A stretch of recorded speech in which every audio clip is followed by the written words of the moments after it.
Hello, Knicks Nation. How you doing? This is Sincere from Sincere Knicks Fan 34. Just wanted to reach out to y'all and just say thank you for everybody for viewing my content. Thank you all for the subscriptions. We're still trying to reach 100 subscriptions. So, please continue to come in and subscribe. I appreciate the number of views. I appreciate the love and the support. Let's continue to do that. We can do that. Please like, share, subscribe. Please do that. You know what I'm saying? It makes this platform take things to a whole nother level. And that's what we're trying to do. Knicks fans, you know what it is. We're going to make this thing better, right? One step at a time, one person at a time. So that's how we're doing it. That's how we're going to continue to grow.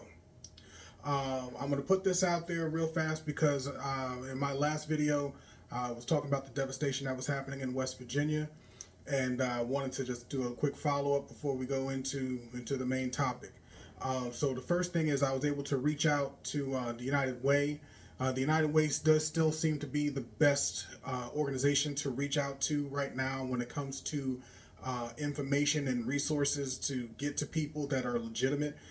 Believe it or not, there are some knuckleheads out there that are still trying to play some games and trying to steal money from people, but I'm not going to get into that. It's not about them.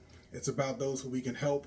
For those who really are trying to help those who are struggling, who've been impacted by the flood in West Virginia, you can contact by website the United Way through tvunitedway.org/flood.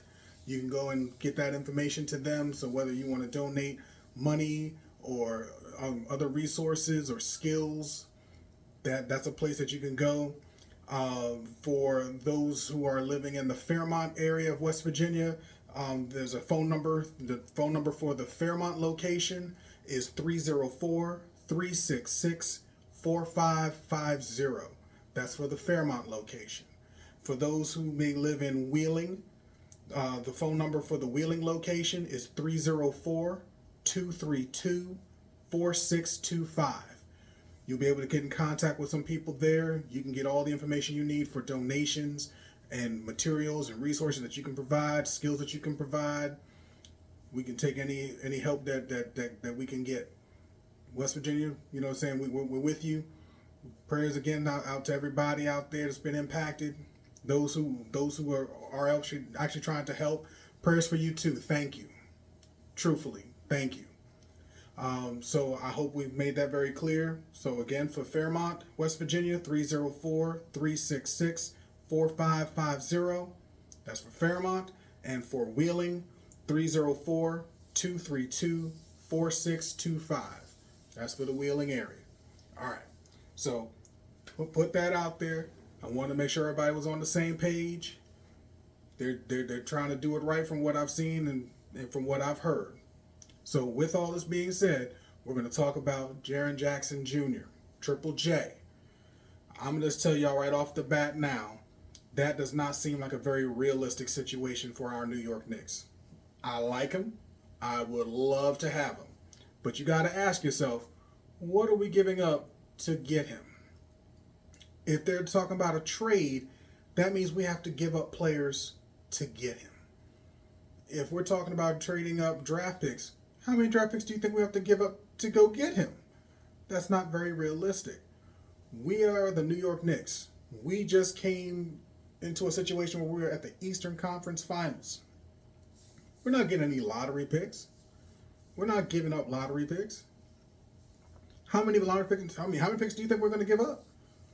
Are we giving up OG Anunoby? Are we giving up Mikal Bridges?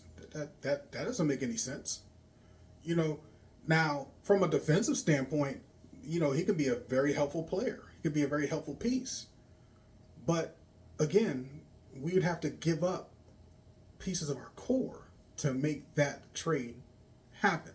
So, when people keep throwing out this stuff in Knicks Nation talking about, oh, Triple J's coming to the Knicks, I got to be honest with you, that's more likely going to be a no. I'm just being honest and being fair.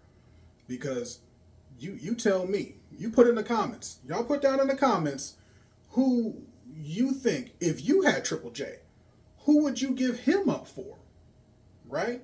If you were Memphis, who would you give him up for? Will you just let him walk? You just, okay, like, hey, There's no need for draft picks, no money compensation, nothing like that. Doesn't make any sense to me. Why would you think Memphis would do that? Just saying. You know, as I said, I love his talent. I love what he can do. I think he could definitely help Karl Anthony Towns. I think he could also take some pressure off of Mitchell Robinson potentially. But realistically, we would have to give up numerous players. And if you've been passing around in the NBA circles, you know, I mean, like the whole Bane trade, you see how many draft picks and players that had to be moved just to get Bane? So what do you think is going to happen for Triple J? That doesn't make any sense. So realistically, unless we're willing to give up core pieces, it doesn't make any sense to even have a discussion about trying to make a trade for Triple J.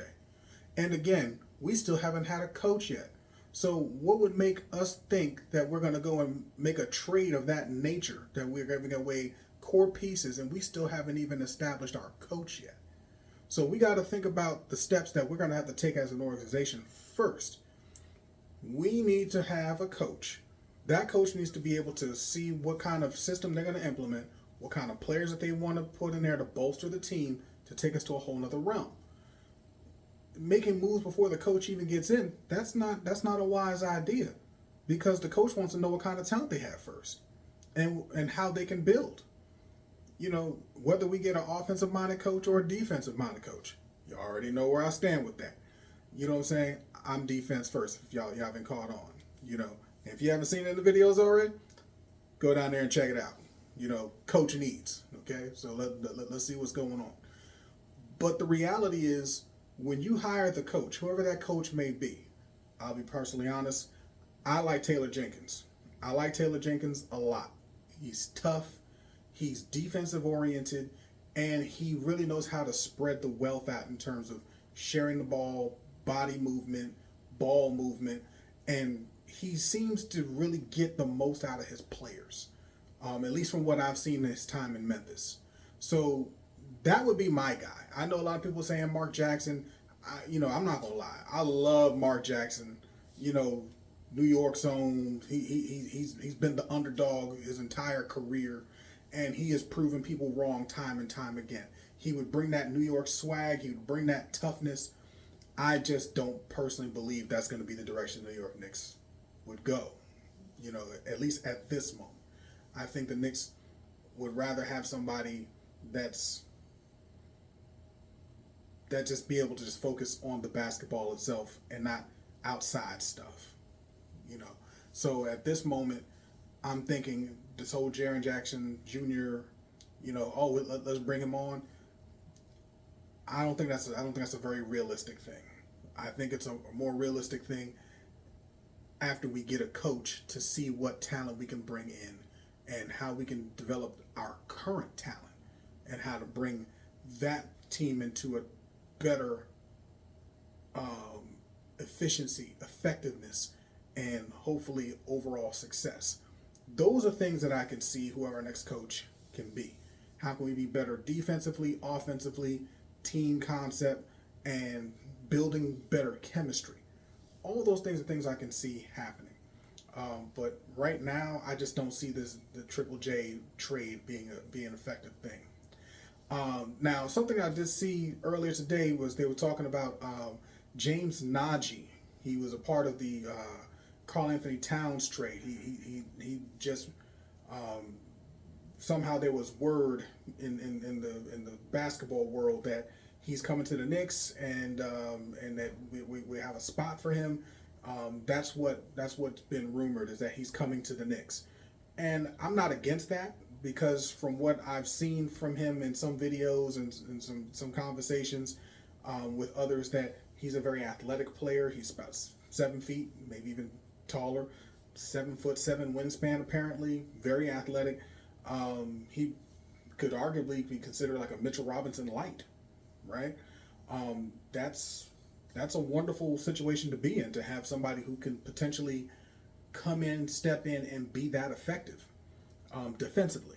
That he's really strong on rebounding, shot blocking, rim running, That's a better thing. That seems like a more realistic situation using draft picks that we already acquired through previous trades to help bolster our roster. That seems more realistic than Triple J.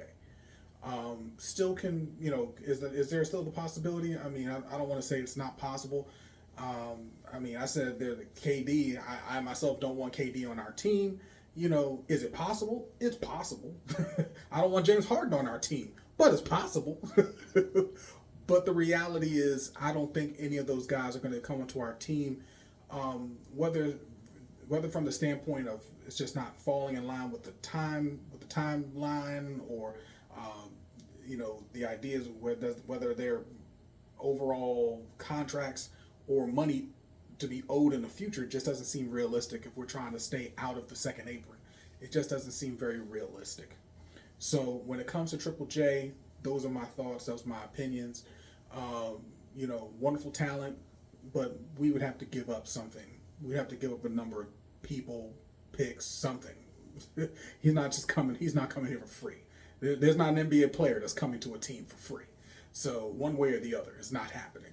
So I just want to put that out there. So no disrespect to anybody. It's just the idea that it just doesn't seem very realistic. What is a possibility is that the Knicks may have key coaches that they have in mind. That those coaches may be more likely to join our team. I'm hoping that the Knicks will make a decision and bring someone in sooner rather than later, and be able to make proper decisions of what they're going to do moving forward to help make this team better. So with all that being said, I hope that all things pan out the way that I'm hoping that they do. But again, at the end of the day, I'm not Leon Rose. I'm not James Dolan. I don't make those decisions. But I do like how the Brain Trust overall has been moving in the last number of years. So I don't doubt that they can be successful making the proper choices, getting a proper coach, and getting the proper talent to help us move to a whole different level. So we'll see how that goes. All right. With all that being said, I appreciate y'all time. Again, please like, subscribe, share, subscribe, like. All right. If you haven't caught on by now, if you comment, I will definitely respond to you. I'll try to respond as quickly as I can. Life is life, and we do what we got to do. But I do respond, and I will get back to you as soon as possible. All right. I appreciate everybody's time. I thank you. You have a good day. Let's get it.